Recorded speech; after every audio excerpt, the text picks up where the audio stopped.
ये दोस्तों अब हम शुरू करते हैं पॉलिटी घटना चक्र सीरीज का नेक्स्ट टॉपिक। आज का हमारा टॉपिक है भारत के राष्ट्रपति। वीडियो शुरू करने से पहले चैनल को लाइक कीजिए और सब्सक्राइब कीजिए। आइए शुरू करते हैं। भारत का राष्ट्रपति देश का प्रथम नागरिक होता है। अनुच्छेद 52 के अनुसार भारत का एक राष्ट्रपति होगा, अर्थात अनुच्छेद 52 के तहत भारत का एक राष्ट्रपति होगा। अनुच्छेद 53 के तहत संघ की समस्त कार्यपालिका शक्ति राष्ट्रपति में निहित होती है। तो अनुच्छेद 53 कहता है कि संघ की समस्त कार्यपालिका शक्ति राष्ट्रपति में निहित होती है। इस शक्ति का प्रयोग वह संविधान के अनुसार स्वयं या अधीनस्थ अधिकारियों द्वारा करेगा। तो इसका प्रयोग या तो वो खुद करेगा या फिर अधीनस्थ अधिकारियों के द्वारा संविधान के अनुसार करेगा। अनुच्छेद 54 कहता है कि राष्ट्रपति का निर्वाचन एक निर्वाचक मंडल द्वारा होता है, अर्थात अनुच्छेद 54 निर्वाचक मंडल से संबंधित है। राष्ट्रपति के निर्वाचक मंडल में संसद के दोनों सदनों राज्यसभा एवं लोकसभा के निर्वाचित सदस्य और राज्य विधानसभाओं के निर्वाचित सदस्य शामिल होते हैं। अर्थात राष्ट्रपति के निर्वाचक मंडल में संसद के दोनों सदनों राज्यसभा एवं लोकसभा के निर्वाचित सदस्य और राज्य विधानसभाओं के निर्वाचित सदस्य ही शामिल होते हैं। 70वें संविधान संशोधन अधिनियम 1992 1/6/1995 से प्रभावी द्वारा दिल्ली और पुडुचेरी विधानसभाओं के निर्वाचित सदस्यों को भी निर्वाचक मंडल में शामिल किया गया है। अर्थात 70वें संविधान संशोधन अधिनियम 1992 द्वारा दिल्ली और पुडुचेरी के विधानसभाओं के निर्वाचित सदस्य भी राष्ट्रपति के निर्वाचक मंडल में शामिल हैं। राष्ट्रपति के निर्वाचक मंडल में जम्मू और कश्मीर संघ राज्य क्षेत्र की विधानसभा के निर्वाचित सदस्यों को अभी शामिल नहीं किया गया है। तो वर्तमान में जम्मू और कश्मीर जो संघ राज्य क्षेत्र है उसकी विधानसभाओं के निर्वाचित सदस्यों को अभी शामिल नहीं किया गया है। हालांकि जम्मू और कश्मीर राज्य के रूप में उसकी विधानसभा के निर्वाचित सदस्य निर्वाचक मंडल में शामिल थे। राष्ट्रपति के चुनाव में मनोनीत सदस्य एवं विधान परिषद के सदस्य भाग नहीं लेते हैं। वेरी इंपॉर्टेंट है। राष्ट्रपति के चुनाव में मनोनीत सदस्य किसी भी सदन के हों, राज्यसभा या लोकसभा के हों, एवं विधान परिषद के सदस्य इसमें भाग नहीं लेते हैं। केवल और केवल निर्वाचित सदस्य ही भाग लेते हैं। अनुच्छेद 55(3) के अनुसार राष्ट्रपति का चुनाव अनुपातिक प्रतिनिधित्व के अनुसार एकल संक्रमणीय मत और गुप्त मतदान द्वारा होगा। अर्थात राष्ट्रपति का जो चुनाव होगा वो कैसे होगा? तो एकल संक्रमणीय मत और गुप्त मतदान के द्वारा होगा। ये अनुच्छेद 55 कहता है। राष्ट्रपति चुनाव से संबंधित सभी विवादों की जांच व फैसला उच्चतम न्यायालय में होते हैं। तो ध्यान रखेंगे, राष्ट्रपति के चुनाव से संबंधित कोई भी विवाद होता है तो उसका फैसला केवल और केवल उच्चतम न्यायालय में ही होगा। राष्ट्रपति के चुनाव को इस आधार पर चुनौती नहीं दी जा सकती है कि निर्वाचक मंडल अपूर्ण है। यदि निर्वाचक मंडल अपूर्ण है तब भी राष्ट्रपति के चुनाव को चुनौती नहीं दी जा सकती है। अनुच्छेद 58 में राष्ट्रपति निर्वाचित होने के लिए अर्हताएं हैं। अर्थात अनुच्छेद 58 कहता है कि राष्ट्रपति निर्वाचित होने के लिए क्या अर्हताएं हैं? तो भारत का नागरिक हो, 35 वर्ष की आयु पूरा कर चुका हो तथा लोकसभा का सदस्य निर्वाचित होने की योग्यता रखता हो। तो ध्यान रखेंगे, उसको भारत का नागरिक होना चाहिए, 35 वर्ष मिनिमम आयु है और लोकसभा का सदस्य निर्वाचित होने की उसके अंदर योग्यता हो, वही राष्ट्रपति चुनाव में भाग ले सकता है। राष्ट्रपति के चुनाव में नामांकन के लिए उम्मीदवार के कम से कम 50 प्रस्तावक व 50 अनुमोदक होने चाहिए। तो प्रस्तावक कितने होने चाहिए? 50 होने चाहिए और अनुमोदक भी उतने ही होने चाहिए, यानी 50 प्रस्तावक और 50 ही अनुमोदक होने चाहिए राष्ट्रपति के चुनाव के लिए। अब हम देखते हैं कि जमानत राशि के रूप में 15,000 रुपया जमा करना होता है। तो जमानत राशि इसकी कितनी होती है? 15,000 रुपये होती है। यदि उम्मीदवार को कुल डाले गए मतों का 1/6 भाग प्राप्त करने में असमर्थ रहता है, यदि उम्मीदवार को 1/6 भाग से भी कम मत प्राप्त होता है तो उसकी जमानत राशि जब्त कर ली जाएगी, यानी 15,000 रुपया उसका जब्त कर लिया जाएगा। अनुच्छेद 56 में राष्ट्रपति की पदावधि पद ग्रहण करने की तारीख से 5 वर्ष तक उल्लेख है। अर्थात अनुच्छेद 56 में राष्ट्रपति की पद अवधि कितने साल की होगी, तो ये 5 वर्ष की होगी। और कब से होगी, पद ग्रहण करने की तारीख से 5 वर्ष होगी। अनुच्छेद 56 1 क के अनुसार भारत का राष्ट्रपति अपना त्याग पत्र उपराष्ट्रपति को संबोधित करके देता है। अर्थात यदि राष्ट्रपति को त्यागपत्र देना है तो अनुच्छेद 56 1 क के अनुसार वह उपराष्ट्रपति को अपना त्यागपत्र देगा, उसको संबोधित करके। उपराष्ट्रपति इसकी सूचना लोकसभा अध्यक्ष को देता है, वेरी इंपॉर्टेंट। तो उपराष्ट्रपति इसकी सूचना किसको देगा, तो लोकसभा के अध्यक्ष को इसकी सूचना देगा।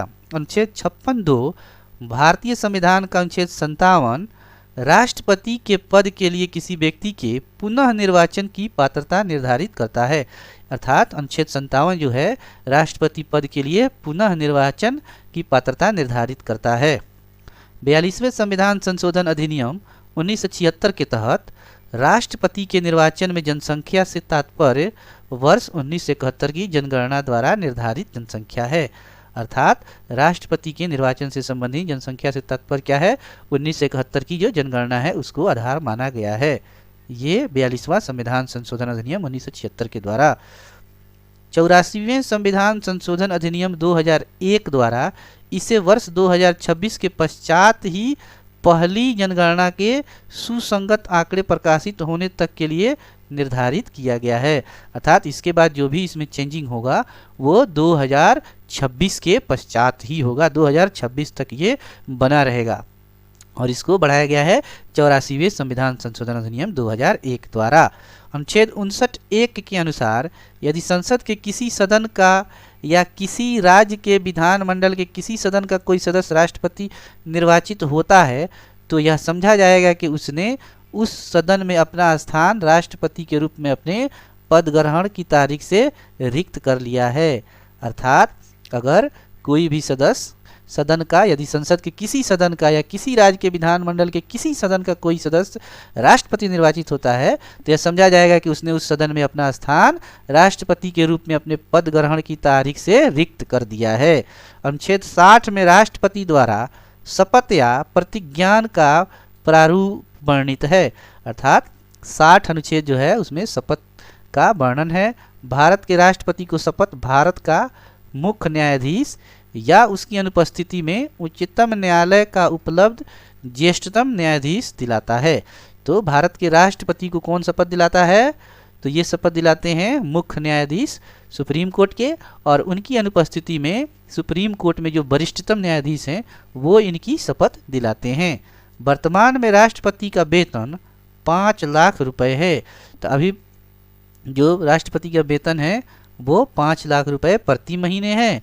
राष्ट्रपति का वेतन भारत की संचित निधि से दिया जाता है।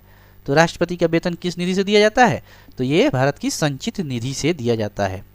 अनुच्छेद 56 ख के अनुसार राष्ट्रपति पर महाभियोग संविधान के अतिक्रमण के आधार पर चलाया जा सकता है। तो राष्ट्रपति पर महाभियोग कब चलाया जाएगा, संविधान के अतिक्रमण के आधार पर चलाया जा सकता है। अनुच्छेद 61 में राष्ट्रपति पर महाभियोग इम्पीचमेंट की प्रक्रिया का उल्लेख है।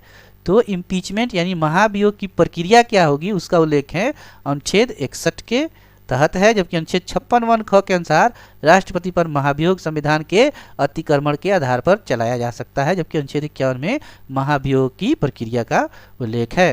अनुच्छेद 61(2) के अनुसार महाभियोग का आरोप तब तक नहीं लगाया जा सकता जब तक कि ऐसा आरोप लगाने की प्रस्थापना किसी ऐसे संकल्प में अंतर्निष्ठ न हो जो कम से कम 14 दिन की ऐसी लिखित सूचना को दिए जाने के पश्चात प्रस्ताव किया हो। अर्थात महाभियोग चलाने से पहले राष्ट्रपति को 14 दिन पूर्व नोटिस देना पड़ेगा। इस प्रकार 14 दिन की अग्रिम सूचना के साथ ही संकल्प पर सदन की कुल सदस्य संख्या के कम से कम 1/4 सदस्यों के हस्ताक्षर भी होने चाहिए तथा उस सदन की कुल संख्या के कम से कम 2/3 बहुमत द्वारा ऐसा संकल्प पारित होना चाहिए। तो महाभियोग लगाने के लिए 14 दिन पूर्व राष्ट्रपति को अग्रिम सूचना देना चाहिए। उसके साथ साथ सदन की कुल संख्या कि कम से कम 1/4 सदस्यों के हस्ताक्षर भी होने चाहिए तथा उस सदन की कुल सदस्य संख्या की कम से कम 2/3 बहुमत द्वारा ऐसा संकल्प पारित होना चाहिए। अनुच्छेद 62 के अनुसार यदि राष्ट्रपति पद की रिक्ति राष्ट्रपति की मृत्यु, पद त्याग या पद से हटाए जाने के कारण हुई है तो पद रिक्त को भरने के लिए निर्वाचन रिक्त होने की तारीख से के पश्चात यथाशीघ्र और प्रत्येक दशा में 6 माह बीतने से पहले किया जाएगा। अर्थात यदि राष्ट्रपति पद की जो रिक्ति जो है मृत्यु या पद त्याग या पद से हटाए जाने के कारण हुई है तो 6 महीने के अंदर में राष्ट्रपति का निर्वाचन आवश्यक है।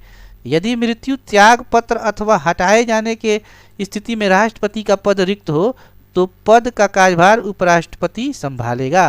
अर्थात राष्ट्रपति की अनुपस्थिति में कार्यभार उपराष्ट्रपति संभालेगा। यदि किन्हीं कारणों से उपराष्ट्रपति भी उपलब्ध नहीं है तो उच्चतम न्यायालय का मुख्य न्यायाधीश या उसके न रहने पर वरिष्ठतम न्यायाधीश राष्ट्रपति के कार्यों को संपादित करेगा। अर्थात राष्ट्रपति की गैर मौजूदगी में उपराष्ट्रपति पदभार संभालेगा। यदि उपराष्ट्रपति भी अनुपस्थित है तो सुप्रीम कोर्ट का जो न्यायाधीश है, मुख्य न्यायाधीश, वो संभालेंगे। यदि सुप्रीम कोर्ट के मुख्य न्यायाधीश भी नहीं हैं तो सुप्रीम कोर्ट के वरिष्ठतम न्यायाधीश पद को संभालेंगे। अनुच्छेद 77 के अनुसार भारत सरकार के समस्त कार्यपालिका कृत राष्ट्रपति के नाम से किए जाते हैं। तो अनुच्छेद 77 के अनुसार भारत सरकार के समस्त कार्यपालिका कृत राष्ट्रपति के नाम से ही किए जाते हैं। अनुच्छेद 78 में राष्ट्रपति को जानकारी देने आदि के संबंध में प्रधानमंत्री का कर्तव्य वर्णित है। अनुच्छेद 86 में संसद के सदनों में अभिभाषण का और उनको संदेश भेजने का राष्ट्रपति का अधिकार वर्णित है।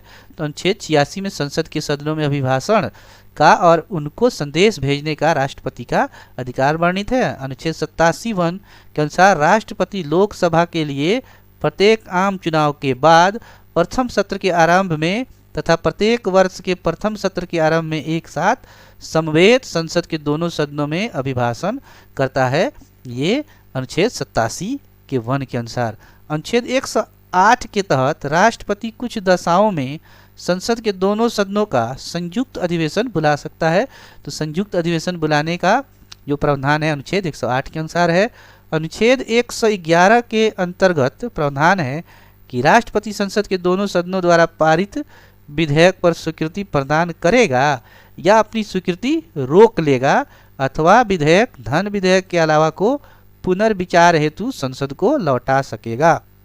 अर्थात अनुच्छेद 111 के अंतर्गत संसद के दोनों सदनों द्वारा विधेयक पारित जो है उसको या तो राष्ट्रपति स्वीकृति प्रदान करेगा या फिर उसको स्वीकृति के लिए रोक लेगा या फिर धन विधेयक के अलावा अगर कोई विधेयक है तो उसको पुनर्विचार के लिए सदन को लौटा सकेगा। यदि विधेयक सदनों द्वारा संशोधन सहित या उसके बिना फिर से पारित कर दिया जाता है और राष्ट्रपति के समक्ष पुनः प्रस्तुत किया जाता है तो राष्ट्रपति उस पर स्वीकृति नहीं रोकेगा। अर्थात दूसरी बार में यदि सदन के द्वारा राष्ट्रपति के समक्ष विधेयक पेश किया जाता है तो राष्ट्रपति को स्वीकृति देनी पड़ेगी।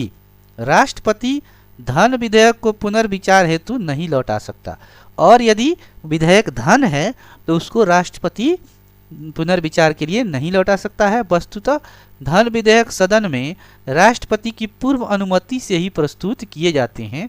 अर्थात धन विधेयक पेश करने के लिए राष्ट्रपति की पूर्व से अनुमति आवश्यक है, इसलिए उसको वो वापस नहीं लौटा सकता है। राष्ट्रपति की स्वीकृति के बाद ही विधेयक कानून बनते हैं और जब तक राष्ट्रपति स्वीकृति नहीं देंगे तब तक कोई भी विधेयक कानून नहीं बनेगा। अनुच्छेद 123 के तहत राष्ट्रपति को अध्यादेश जारी करने की शक्ति प्रदान है। तो अनुच्छेद 123 के तहत राष्ट्रपति अध्यादेश जारी करते हैं। अनुच्छेद 72 के तहत भारत के राष्ट्रपति को क्षमादान की शक्ति प्रदान की गई है। अर्थात अनुच्छेद 72 के तहत भारत के राष्ट्रपति को क्षमादान की शक्ति प्रदान की गई है। अनुच्छेद 143 के तहत राष्ट्रपति को उच्चतम न्यायालय से परामर्श का अधिकार दिया गया है। अर्थात अनुच्छेद 143 के तहत राष्ट्रपति उच्चतम न्यायालय से परामर्श ले सकेंगे। अनुच्छेद 53(2) के तहत भारत का राष्ट्रपति तीनों सेनाओं थल सेना, वायुसेना तथा नौसेना का प्रधान सेनापति होता है। तो ये अनुच्छेद 53(2) के तहत भारत के राष्ट्रपति तीनों सेनाओं के प्रधान सेनापति होते हैं। अनुच्छेद 53(2) के तहत राष्ट्रपति राष्ट्र का प्रतिनिधित्व करता है परंतु राष्ट्र का नेतृत्व नहीं करता है। वेरी इंपॉर्टेंट, राष्ट्र का तो प्रतिनिधित्व करेंगे लेकिन राष्ट्र का नेतृत्व नहीं करेंगे। किसी भी भौगोलिक क्षेत्र को अनुसूचित क्षेत्र घोषित करने का संवैधानिक अधिकार राष्ट्रपति के पास ही है। अर्थात किसी भी भौगोलिक क्षेत्र को यदि अनुसूचित क्षेत्र घोषित करना है तो इसकी शक्ति राष्ट्रपति के पास है। आइए अब हम देखते हैं भारत के राष्ट्रपति कितने हुए हैं और उनका कालक्रम क्या रहा है, उनका सीक्वेंस क्या है। एग्जाम में इसको अरेंज करने के लिए पूछा जाता है। तो सबसे पहले डॉक्टर राजेंद्र प्रसाद जो हैं भारत के प्रथम राष्ट्रपति बने 26 जनवरी 1950 और 13 मई 1962 तक। अर्थात 26 जनवरी 1950 से लेके और 13 मई 1962 तक ये भारत के राष्ट्रपति रहे और ये कालक्रम के अनुसार 3 बार रहे। तो 1 से लेके तीसरा कालक्रम था इनका। दूसरे उसके बाद हमारे राष्ट्रपति बने सर्वपल्ली राधाकृष्णन 13 मई 1962 से लेके 13 मई 1967 तक और कार्यकाल का क्रम के अनुसार ये चौथा था और ये दूसरे व्यक्ति थे। व्यक्ति के अनुसार ये दूसरे थे जबकि कार्यकाल के अनुसार ये चौथे थे। उसके बाद तीसरे हमारे राष्ट्रपति बने डॉक्टर जाकिर हुसैन 13 मई 1967 से 3 मई 1969 तक ये बने हैं और ये कार्यकाल के क्रम के अनुसार 5वें थे और व्यक्ति के अनुसार ये तीसरे थे। तो ध्यान रखेंगे। उसके बाद वराह वेंकट गिरी वीवी गिरी ये कार्यवाहक राष्ट्रपति बने थे 3 मई 1969 से लेके 20 जुलाई 1969 तक। उसके बाद न्यायमूर्ति मोहम्मद हिदायतुल्लाह ये भी कार्यवाहक राष्ट्रपति बने। ये बने 20 जुलाई 1969 से 24 अगस्त 1969 तक। उसके बाद बीबी गिरी फिर बने 24 अगस्त 1969 से 24 अगस्त 1974 तक। तो ये कालक्रम के अनुसार छठे थे और व्यक्ति के अनुसार ये चौथे थे।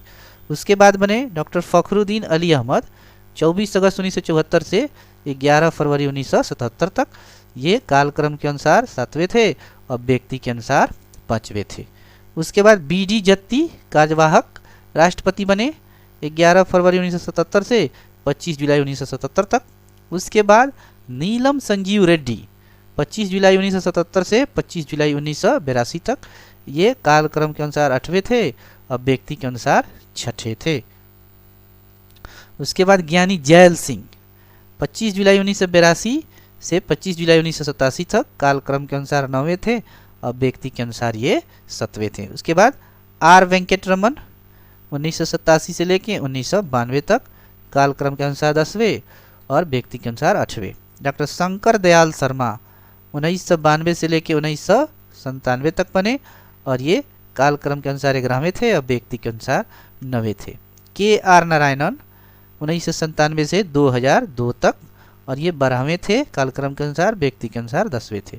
डॉक्टर APJ अब्दुल कलाम ये 2002 से लेके 2007 तक बने। ये कालक्रम के अनुसार 13वें थे और व्यक्ति के अनुसार 11वें राष्ट्रपति थे। प्रतिभा पाटिल ये 25 जुलाई 2007 से 25 जुलाई 2012 तक रहीं। ये कालक्रम के अनुसार 14वें और व्यक्ति के अनुसार 12वें। प्रणब मुखर्जी 2012 से लेकर 2017 तक, ये 15वें कालक्रम के अनुसार और 13वें व्यक्ति के अनुसार। और वर्तमान में है रामनाथ कोविंद 25 जुलाई 2017 से अब तक हैं ये, और ये 16वें हैं कालक्रम के अनुसार और 14वें हैं व्यक्ति के अनुसार। तो अब तक कुल 14 व्यक्ति राष्ट्रपति बने हैं और 16 कार्यकाल पूर्ण कार्यकाल हुआ है। इसमें जो 5 साल तक नहीं पूर्ण कर पाए हैं या कार्यवाहक जो बने हैं उनका गिनती इसमें नहीं है।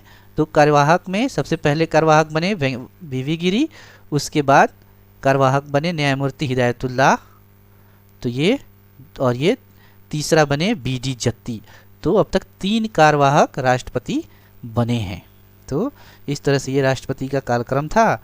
एक बार देख लेते हैं। Doctor Rajendra Prasad, doctor Sarvepalli Radhakrishnan, doctor Zakir Hussain, Varaha Venkatagiri, न्यायमूर्ति हिदायतुल्लाह, फिर बीबी गिरी, उसके बाद Fakhruddin Ali Ahmed, B D Jatti, Neelam Sanjiva Reddy, Giani Zail Singh, R Venkataraman, Shankar Dayal Sharma, K R Narayanan, doctor APJ Abdul Kalam, Pratibha Patil, Pranab Mukherjee और रामनाथ कोविंद। तो ये था शॉर्ट नोट्स था।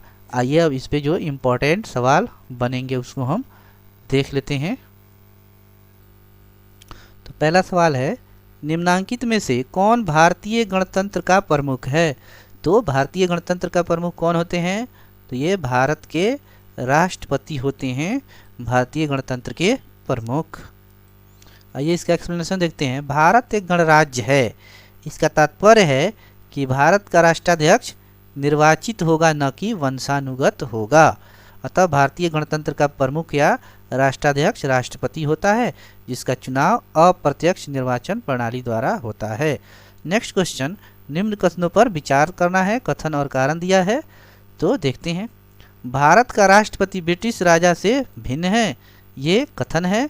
और दूसरा, भारत के राष्ट्रपति का पद अमेरिका के राष्ट्रपति से मिलता है। तो ये कथन और कारण दिया है। देखते हैं ये दोनों सही है कि नहीं। तो ये हमारा सी हो जाएगा। ए तो सही है परंतु आर गलत है। इसका एक्सप्लेनेशन देख लेते हैं। भारत का राष्ट्रपति निर्वाचित होता है और ब्रिटेन का राजा वंशानुगत, अतः दोनों भिन्न हैं। दोनों भिन्न इसलिए हैं कि भारत का राष्ट्रपति निर्वाचित होता है और ब्रिटेन का राजा वंशानुगत है, तो दोनों भिन्न हैं। भारत का राष्ट्रपति नाम मात्र का प्रमुख है, जबकि अमेरिकी राष्ट्रपति वास्तविक प्रमुख है, अतः ये दोनों भी भिन्न हैं। तो हमारा कथन सही है लेकिन कारण गलत है। नेक्स्ट देखेंगे, संघीय कार्यपालिका का मुखिया भारत का राष्ट्रपति होता है, ये कथन दिया है। और कारण क्या है कि राष्ट्रपति की शक्तियों की कोई सीमा नहीं है, तो ये तो गलत हो जाएगा। राष्ट्रपति की शक्ति की सीमा है। और संघीय कार्यपालिका का मुखिया भारत का राष्ट्रपति होता है, तो ये हमने देख लिया है। कार्यपालिका जो है उसका मुखिया राष्ट्रपति होता है, तो ये सही है किंतु आर हमारा गलत हो जाएगा। इसका एक्सप्लेनेशन देख लेते हैं। संविधान के अनुच्छेद 53 के तहत संघ की कार्यपालिका शक्ति राष्ट्रपति में निहित होती है, अतः कथन ए सही हो जाएगा। संघीय कार्यपालिका का मुखिया भारत का राष्ट्रपति होता है। अनुच्छेद 74(1) के तहत राष्ट्रपति अपने कृत्यों का प्रयोग मंत्री परिषद की सलाह पर करता है। इस प्रकार कारण आर गलत है, क्योंकि राष्ट्रपति की शक्तियों पर संविधान के अंतर्गत सीमाएं अभ्यारोपित की गई हैं। नेक्स्ट क्वेश्चन, भारत के राष्ट्रपति अपनी शक्तियों का प्रयोग करते हैं, तो कैसे करते हैं? तो ये करते हैं सीधे अथवा अपने अधीनस्थ अधिकारियों के द्वारा। हमने शॉर्ट नोट्स में देखा था कि भारत का राष्ट्रपति अपनी शक्तियों का प्रयोग या तो सीधे करेगा या फिर अधीनस्थ अधिकारियों के द्वारा करेगा। तो भारतीय संविधान के अनुसार भारत का एक राष्ट्रपति होगा, अनुच्छेद 52, जिसमें संघ की कार्यपालिका शक्ति निहित होगी और वह इसका प्रयोग इस संविधान के अनुसार स्वयं या अपने अधीनस्थ अधिकारियों के द्वारा करेगा, ये अनुच्छेद 53(1) के अनुसार। नेक्स्ट क्वेश्चन, भारत का कार्यपालिका एग्जीक्यूटिव हेड कौन है? तो हमने देखा है भारत का कार्यपालिका अध्यक्ष या एग्जीक्यूटिव हेड भारत के राष्ट्रपति होते हैं। अनुच्छेद 53(1) के अनुसार संघ की कार्यपालिका शक्ति राष्ट्रपति में निहित होती है। नेक्स्ट क्वेश्चन, संविधान के निम्नलिखित अनुच्छेदों में से किस एक के अंतर्गत संघ की कार्यपालिका शक्ति राष्ट्रपति में निहित होती है? तो हमने देखा है अनुच्छेद 53 के अनुसार संघ की कार्यपालिका शक्ति राष्ट्रपति में निहित होती है। नेक्स्ट क्वेश्चन, भारतीय संविधान में समस्त कार्यपालिका शक्तियां निहित होती हैं, तो किसमें निहित होती हैं? तो ये राष्ट्रपति में निहित होती हैं समस्त कार्यपालिका शक्तियां। नेक्स्ट क्वेश्चन, भारतीय संविधान में केंद्रीय सरकार की अधिशासी शक्तियों को किसमें निहित किया गया है? तो ये भारत के राष्ट्रपति में निहित किया गया है। नेक्स्ट क्वेश्चन, कथन और कारण दिया है, हमको देखना है। संघ की कार्यपालिका शक्तियां भारत के राष्ट्रपति में निहित होती हैं, तो ये कथन हमारा सही हो जाएगा। कार्यपालिका शक्तियां सरकार का व्यवसाय चलाने से संबंधित हैं, तो इसको हम देख लेते हैं कि क्या ये सही है। तो इस प्रकार प्रश्नगत कथन एवं कारण दोनों सही है, परंतु कारण कथन का उचित स्पष्टीकरण नहीं कर रहा है। तो इस प्रकार हम देखते हैं कि दोनों कथन सही है। ये कार्यपालिका शक्तियां सरकार का व्यवसाय चलाने से संबंधित हैं, किंतु ये कारण जो है कथन की एक्सप्लेनेशन नहीं कर रहा है। स्वतंत्र रूप से दोनों जो सही हैं। नेक्स्ट क्वेश्चन, नीचे दिए गए वक्तव्य दिए गए हैं, इसमें देखना है रक्षा बलों का सर्वोच्च कमांड राष्ट्रपति में निहित है। तो ये हमने देखा था, सर्वोच्च जो कमांडर होता है राष्ट्रपति होता है तीनों सेनाओं का। प्रधान सेनापति की हैसियत से राष्ट्रपति की शक्तियाँ विधायी नियंत्रण से स्वतंत्र हैं। तो ये गलत है, विधायी नियंत्रण से स्वतंत्र नहीं है। तो हमारा केवल जो कथन है वो सही हो जाएगा, परंतु कारण क्या हो जाएगा, गलत हो जाएगा। इसका एक्सप्लेनेशन देखते हैं। संविधान के अनुच्छेद 53(2) के अधीन संघ के रक्षा बलों का सर्वोच्च समादेश सुप्रीम कमांड राष्ट्रपति में निहित है, परंतु उसका प्रयोग विधि द्वारा विनियमित होने की बात कही गई है। इस प्रकार प्रश्नगत कथन तो सही है, परंतु कारण क्या है, गलत है। नेक्स्ट क्वेश्चन, वह राष्ट्र का प्रतिनिधित्व करता है परंतु राष्ट्र का नेतृत्व नहीं करता है। यह उक्ति निम्न से किस पर लागू होती है? तो ये राष्ट्रपति पे होती है। राष्ट्रपति प्रधान होता है किंतु नेतृत्व नहीं करता है। तो ये राष्ट्रपति के बारे में कहा गया है कि भारत के राष्ट्र पे यद्यपि समस्त कार्यपालिका शक्ति निहित होती है, परंतु वह शासन का मात्र औपचारिक प्रमुख होता है और वास्तविक रूप से शासन संचालन प्रधानमंत्री सहित मंत्री परिषद द्वारा किया जाता है। नेक्स्ट क्वेश्चन, भारत के राष्ट्रपति का निर्वाचन किस प्रकार होता है? तो अप्रत्यक्ष मतदान द्वारा भारत के राष्ट्रपति का निर्वाचन होता है, एकल संक्रमणीय पद्धति द्वारा होता है। इसका एक्सप्लेनेशन देख लेते हैं। संविधान के अनुच्छेद 55(3) के तहत भारत में राष्ट्रपति का निर्वाचन अनुपातिक प्रतिनिधित्व पद्धति के अनुसार एकल संक्रमणीय मत प्रणाली द्वारा होता है। ऐसे निर्वाचन में मतदान गुप्त होता है। अनुच्छेद 54 के अनुसार राष्ट्रपति के चुनाव में निर्वाचक मंडल में संसद के दोनों सदनों के निर्वाचित सदस्य और राज्य विधानसभाओं के निर्वाचित सदस्य तथा दिल्ली और पुडुचेरी विधानसभाओं के निर्वाचित सदस्य शामिल होते हैं। कथन और कारण दिया है, भारत का राष्ट्रपति अप्रत्यक्ष निर्वाचन से चुना जाता है। तो ये बिल्कुल सही है। एक निर्वाचन मंडल की व्यवस्था है जो संसद के दोनों सदनों और राज्यों की विधानसभाओं के निर्वाचित सदस्यों को मिलाकर बनता है। तो ये भी सही है, लेकिन इसमें दिल्ली और पुडुचेरी के भी सदस्य होंगे। तो सी, ए और आर दोनों सही है और ए का सही स्पष्टीकरण भी आर है। तो ये बिल्कुल सही है। भारत में राष्ट्रपति का चुनाव किया जाता है तो ये होता है एकल हस्तांतरणीय मत प्रणाली द्वारा और दूसरा होता है अनुपातिक मत प्रणाली द्वारा। तो ये दोनों सही होगा, एकल संक्रमणीय मत प्रणाली और अनुपातिक मत प्रणाली द्वारा होता है। नेक्स्ट क्वेश्चन, राष्ट्रपति के निर्वाचन मंडल के सदस्य होते हैं तो संसद के दोनों सदनों के निर्वाचित सदस्य बिल्कुल होते हैं। राज्य विधान मंडलों के दोनों सदनों के निर्वाचित सदस्य, तो ये गलत है, दोनों सदनों के नहीं होते हैं, विधानसभा के होते हैं। सभी राज्यों की विधानसभाओं के निर्वाचित सदस्य, ये बिल्कुल सही है, और दिल्ली और पुडुचेरी की विधानसभाओं के निर्वाचित सदस्य। तो इस प्रकार 1, 3 और 4 हमारा सही हो जाएगा। ये 1, 3, 4 हो जाएगा। नेक्स्ट क्वेश्चन, भारतीय संविधान के 70वें संशोधन द्वारा भारत के राष्ट्रपति के चुनाव में जिन 2 केंद्र शासित प्रदेशों को भाग लेना है वह कौन से हैं? तो दिल्ली और पुडुचेरी। भारतीय संविधान के 70वें संशोधन के द्वारा दिल्ली और पुडुचेरी के विधानसभाओं के निर्वाचित सदस्य इसमें भाग लेंगे। नेक्स्ट क्वेश्चन, निम्नलिखित में से कौन भारत के राष्ट्रपति के निर्वाचन हेतु निर्वाचक गण में सम्मिलित नहीं है? तो लोकसभा के निर्वाचित सदस्य बिल्कुल हैं, राज्यसभा के निर्वाचित सदस्य बिल्कुल हैं, राज्यों के विधान सभाओं के निर्वाचित सदस्य तो ये भी हैं, राज्यों के विधान परिषदों के निर्वाचित सदस्य तो ये नहीं हैं। नेक्स्ट क्वेश्चन, निम्नलिखित में से कौन राष्ट्रपति के निर्वाचन हेतु निर्वाचक गण के सदस्य हैं? तो देखना है, तो संसद के दोनों सदनों के सभी सदस्य तो नहीं, केवल निर्वाचित सदस्य, राज्य विधानसभाओं के सभी निर्वाचित सदस्य तो ये बिल्कुल सही है, संघ राज्य क्षेत्रों की विधानसभाओं के सभी निर्वाचित सदस्य तो ये भी गलत है, केवल दिल्ली और पुडुचेरी है, सभी राज्यपाल तथा उपराज्यपाल तो ये भी गलत है। तो इस प्रकार ये हो जाएगा। नेक्स्ट क्वेश्चन, भारत के राष्ट्रपति के चुनाव मंडल में कौन कौन सम्मिलित होते हैं? तो राज्यसभा के सभी निर्वाचित सदस्य होते हैं, लोकसभा के सभी निर्वाचित सदस्य होते हैं, राज्य विधानसभाओं के सभी सदस्य नहीं होते, विधानसभाओं के सभी सदस्य नहीं होते, केवल निर्वाचित सदस्य, संसद के दोनों सदनों के सभी निर्वाचित सदस्य, राज्य विधानसभाओं के सभी ये नहीं होगा, उपयुक्त में से कोई नहीं, उपयुक्त में से एक से अधिक। तो कौन सम्मिलित होते हैं, तो ये हमारा डी सही हो जाएगा, बेस्ट चॉइस हमारा डी है। ये तो अलग अलग है लेकिन हमारा डी इसमें सही हो जाएगा। नेक्स्ट क्वेश्चन, भारत में राष्ट्रपति के चुनाव के लिए चुनाव मंडल के सदस्य होते हैं, तो बार बार वही सवाल रिपीट हो रहा है। लोकसभा के चुने हुए सदस्य, राज्यसभा के चुने हुए सदस्य, राज्य विधानसभाओं के चुने हुए सदस्य, राज्य विधान परिषद, ये नहीं होगा। लोकसभा के चुने हुए सदस्य होंगे, राज्यसभा के चुने हुए सदस्य होंगे और राज्य विधानसभाओं के चुने हुए सदस्य होंगे, किंतु ये राज्य विधान परिषद के चुने हुए सदस्य नहीं होंगे। तो इस प्रकार हमारा 1, 2 और 3 सही हो जाएगा। नेक्स्ट क्वेश्चन, भारत के राष्ट्रपति चुने जाते हैं, कैसे चुने जाते हैं? केवल राज्यसभा के सदस्यों द्वारा? बिल्कुल नहीं। केवल लोकसभा के सदस्यों द्वारा? बिल्कुल नहीं।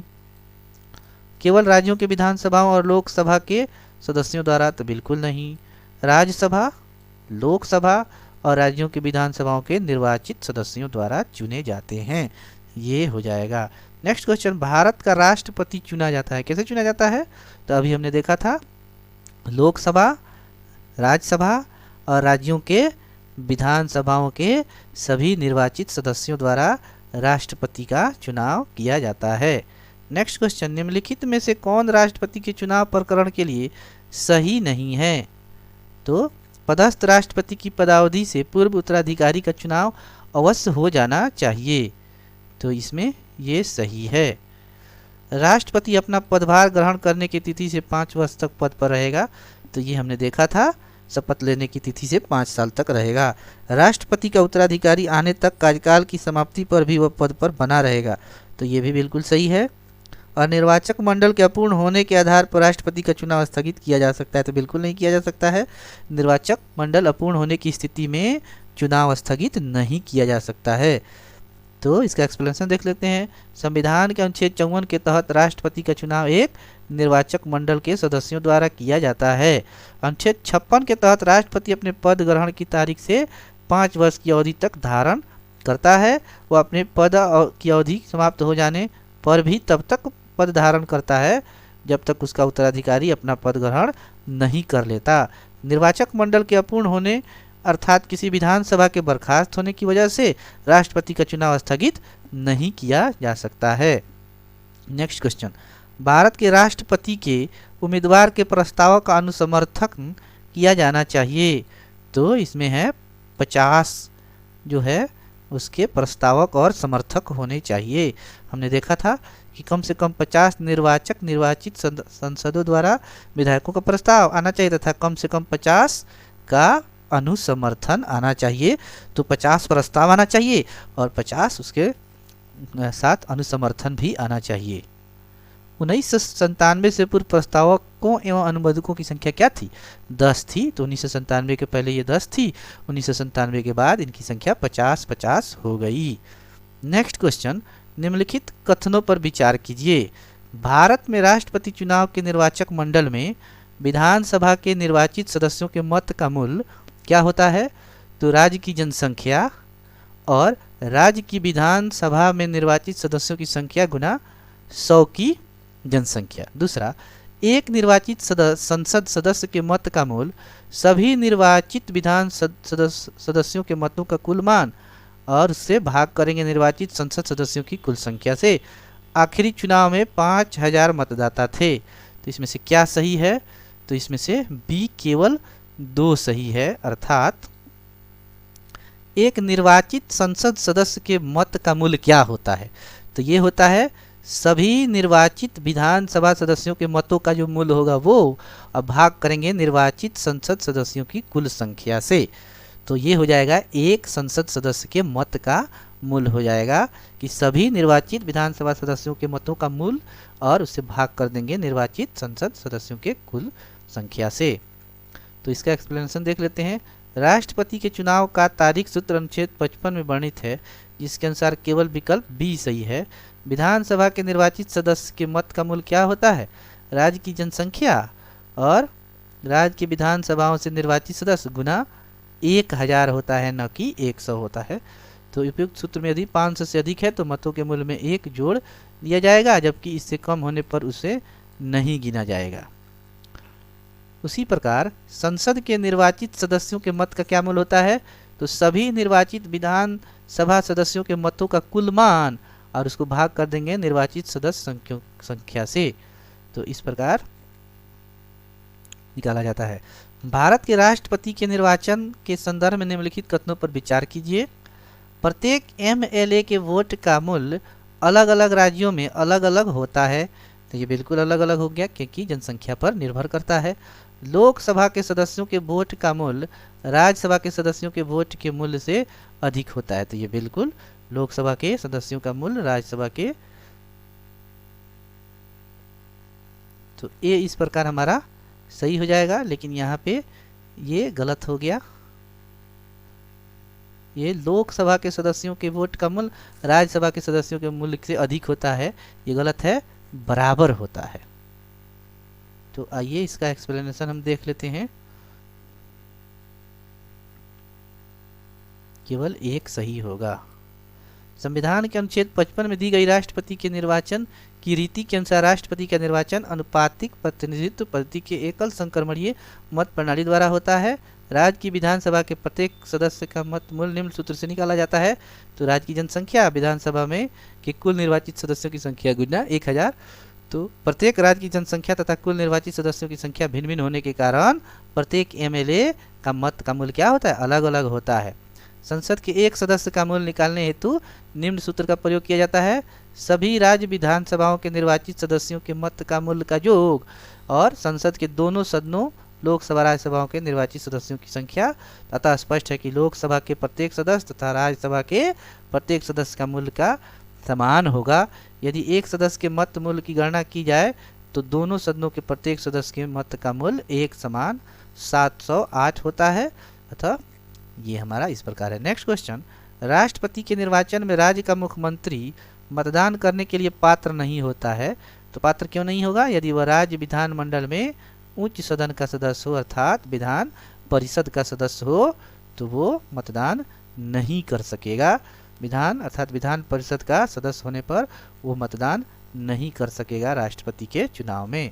नेक्स्ट क्वेश्चन, भारत के राष्ट्रपति के चुनाव में राज्य की विधानसभाओं के प्रत्येक निर्वाचित सदस्य के वोटों की संख्या उस राज्य की जनसंख्या को विधानसभा की कुल निर्वाचित सदस्य संख्या द्वारा विभाजित कर प्राप्त भागफल की 1000 के गुणा के बराबर होती है। वर्तमान स्थिति 1997 जनसंख्या से तात्पर्य किस वर्ष की जनगणना द्वारा यथा अभिनिश्चित किया गया है? तो ये किया गया है 1971 की जनगणना के आधार पर। तो 42वें संविधान संशोधन 1976 के अनुसार राष्ट्रपति के निर्वाचन में जनसंख्या से आशय 1971 की जनगणना द्वारा अभिनिश्चित जनसंख्या है। 84वें संविधान संशोधन अधिनियम 2001 द्वारा अब इसे 2026 के पश्चात की पहली जनगणना के सुसंगत आंकड़े प्रकाशित होने तक के लिए निर्धारित किया गया है। संविधान के अनुच्छेद 55 के स्पष्टीकरण में इस बात का उल्लेख किया गया है। नेक्स्ट क्वेश्चन, राष्ट्रपति के उम्मीदवार के लिए क्या आवश्यक नहीं है? तो 35 वर्ष आयु होना चाहिए, सांसद के चुने जाने तक नहीं, लोकसभा देश का नागरिक हो और पढ़ा लिखा होना चाहिए। तो ये नहीं होना चाहिए, पढ़ा लिखा उसको नहीं होना चाहिए। सांसद चुने जाने की योग्यता रखता हो अर्थात लोकसभा का सदस्य चुने जाने की योग्यता रखता हो, किंतु उसे पढ़ा लिखा होना कोई आवश्यक नहीं है। तो ये हमारा गलत हो जाएगा, इसका जरूरत नहीं है। संविधान का अनुच्छेद 58 में राष्ट्रपति निर्वाचित होने के लिए अर्हताओं का उल्लेख किया गया है, जिसके अनुसार उम्मीदवार का पढ़ा लिखा होना आवश्यक नहीं है। तो 58 में अर्हता है। नेक्स्ट क्वेश्चन, भारतीय राष्ट्रपति के विषय में निम्नलिखित कथनों पर विचार किए। उसे भारत का जन्मा नागरिक होना चाहिए, उसे 35 वर्ष की उम्र कर लेनी चाहिए। तो ये बिल्कुल सही है, कोई जरूरी नहीं है कि उसे भारत में जन्म लेना ही चाहिए।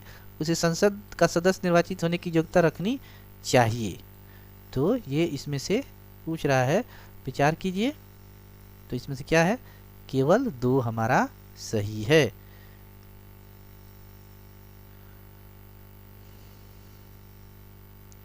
नेक्स्ट क्वेश्चन, इसका एक्सप्लेनेशन देख लेते हैं।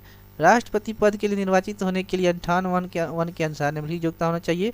भारत का नागरिक हो, 35 वर्ष की आयु पूरी कर चुका हो, लोकसभा का सदस्य निर्वाचित होने की योग्यता रखता हो। तो ये उसकी योग्यता होनी चाहिए।